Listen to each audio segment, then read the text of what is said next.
Bencana kelaparan di Cina. Semuanya dimulai dengan sebuah kebijakan ambisius dari Mao Zedong yang dikenal sebagai lompatan jauh ke depan pada tahun 1958.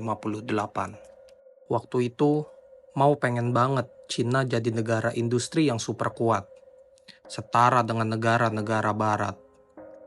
Untuk itu, dia memutuskan untuk melakukan reformasi besar-besaran di bidang pertanian dan industri. Salah satu langkah yang diambil adalah menggabungkan lahan pertanian milik individu menjadi komune besar.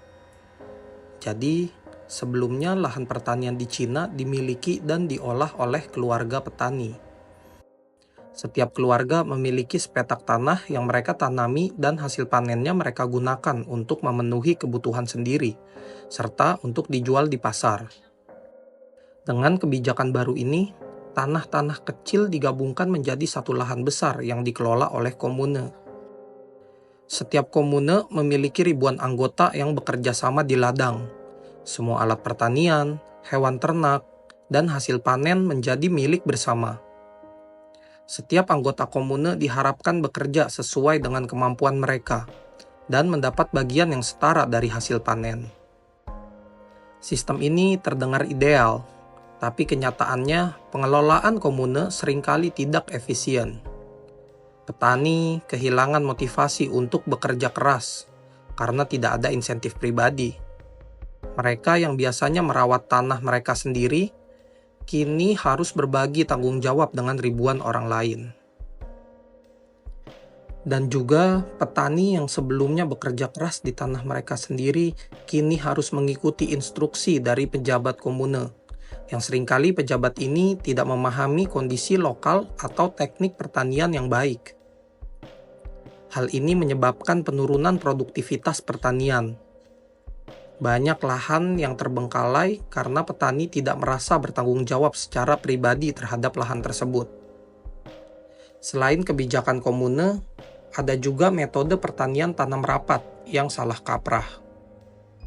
Mao Zedong dan para pemimpin komunis percaya bahwa menanam tanaman dengan kepadatan yang tinggi akan meningkatkan hasil panen. Dalam teori mereka, lebih banyak tanaman berarti lebih banyak makanan kan?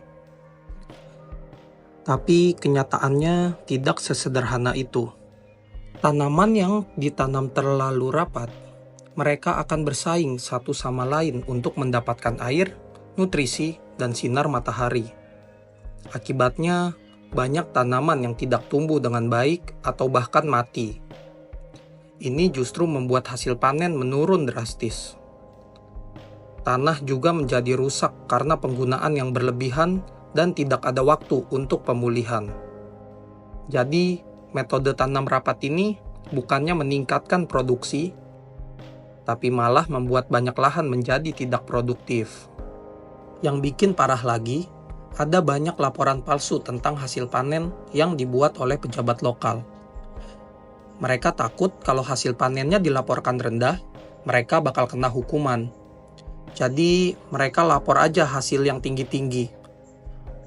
Akibatnya, pemerintah pusat berpikir bahwa stok makanan aman. Padahal kenyataannya jauh dari itu. Karena data yang salah ini, banyak makanan yang seharusnya dibagikan ke rakyat justru diekspor atau dialokasikan ke proyek industri. Bayangin deh, rakyat di pedesaan mulai kelaparan karena makanan yang nggak cukup untuk semua orang. Lalu ada juga kampanye 4 hama, yang awalnya bertujuan baik, yaitu untuk meningkatkan kesehatan dan produksi pertanian. 4 hama itu adalah tikus, lalat, nyamuk, dan burung pipit. Burung pipit dianggap hama karena memakan biji-bijian. Jadi di kampanye 4 hama ini, pemerintah menyuruh rakyat untuk memberantas atau membasmi hama-hama yang tadi disebutkan. Bagian yang paling kontroversial dari kampanye ini adalah pembasmian burung pipit. Pemerintah menginstruksikan rakyat untuk membunuh burung pipit dengan segala cara, seperti menembak, memukul sarang, bahkan membuat suara bising agar burung pipit terus terbang sampai kelelahan dan akhirnya jatuh mati. Rakyat pun beramai-ramai melakukan ini karena menganggapnya sebagai tugas patriotik. Tapi apa yang tidak mereka sadari adalah burung pipit memiliki peran penting dalam ekosistem. Selain memakan biji-bijian, burung pipit juga memangsa serangga hama seperti belalang. Tanpa burung pipit, populasi serangga hama ini meledak, dan mereka mulai merusak tanaman pertanian dengan lebih parah. Tanaman yang seharusnya dipanen untuk makanan malah habis dimakan oleh belalang. Ini menyebabkan hasil panen semakin menurun dan memperparah situasi kelaparan. Jadi, niat baik dari kampanye 4 hama ini, terutama pembasmian burung pipit, malah berbalik menjadi bencana besar. Kebijakan seperti tanam rapat dan kampanye 4 hama diterapkan dengan penuh semangat. Namun, meski dampaknya ternyata sangat merugikan, hampir tidak ada ahli yang berani mengkritik atau memberi saran yang bertentangan dengan kebijakan tersebut. Banyak ahli merasa enggan mengkritik karena takut dianggap sebagai pengkhianat atau tidak loyal. Mao juga menekankan pentingnya ketaatan dan kesatuan dalam partai dan negara. Setiap perbedaan pendapat dianggap sebagai ancaman terhadap kesatuan partai dan stabilitas negara. Para ahli yang seharusnya memberikan saran dan kritik ilmiah merasa tertekan untuk mengikuti arus dan kebijakan yang ada, meskipun mereka tahu bahwa kebijakan tersebut salah. Gak cuman masalah kebijakan aja, kondisi alam juga nggak mendukung. Pada waktu itu, Cina mengalami cuaca ekstrim seperti banjir besar dan kekeringan parah. Ini memperparah situasi yang sudah kritis.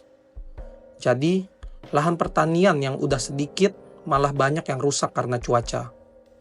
Cuaca ekstrim ini bikin hasil panen makin turun drastis. Kombinasi antara kebijakan yang salah dan kondisi alam yang buruk membuat situasi jadi benar-benar nggak terkendali. Tragedi kelaparan besar di Cina bukan hanya soal kekurangan makanan, tapi juga menyentuh sisi paling gelap dari kemanusiaan. Salah satu aspek paling mengerikan dari bencana ini adalah terjadinya kanibalisme. Ini mungkin hal yang sangat sulit untuk dibayangkan. Tapi ketika seseorang berada di ambang kematian karena kelaparan, tindakan ekstrim bisa terjadi. Ketika situasi kelaparan semakin parah, banyak keluarga yang tidak punya pilihan lain selain mencari cara bertahan hidup dengan segala cara. Mereka sudah memakan segala sesuatu yang bisa dimakan, seperti kulit pohon, rumput, dan bahkan tanah liat. Namun, pada akhirnya sumber daya ini juga habis. Di beberapa daerah yang paling parah terkena dampak kelaparan, situasi menjadi begitu ekstrim sehingga orang-orang mulai memakan sesama manusia. Ada laporan yang mengungkapkan bahwa orang tua terpaksa memakan anak mereka yang sudah meninggal, atau sebaliknya, anak-anak yang memakan orang tua mereka.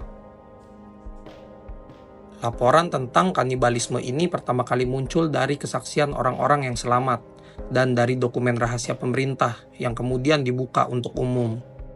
Laporan-laporan seperti ini sangat menyayat hati dan menunjukkan betapa parahnya kondisi pada waktu itu. Tindakan kanibalisme ini tentunya meninggalkan bekas psikologis yang mendalam bagi mereka yang terlibat dan masyarakat di sekitarnya. Trauma ini bukan hanya tentang kehilangan orang yang dicintai, tetapi juga tentang tindakan ekstrim yang harus diambil untuk bertahan hidup. Banyak yang merasa malu dan bersalah setelahnya, dan ini menjadi beban psikologis yang berat. Akibat dari semua ini, terjadilah bencana kelaparan yang mematikan. Diperkirakan sekitar 15 hingga 45 juta orang meninggal akibat kelaparan. Sekian.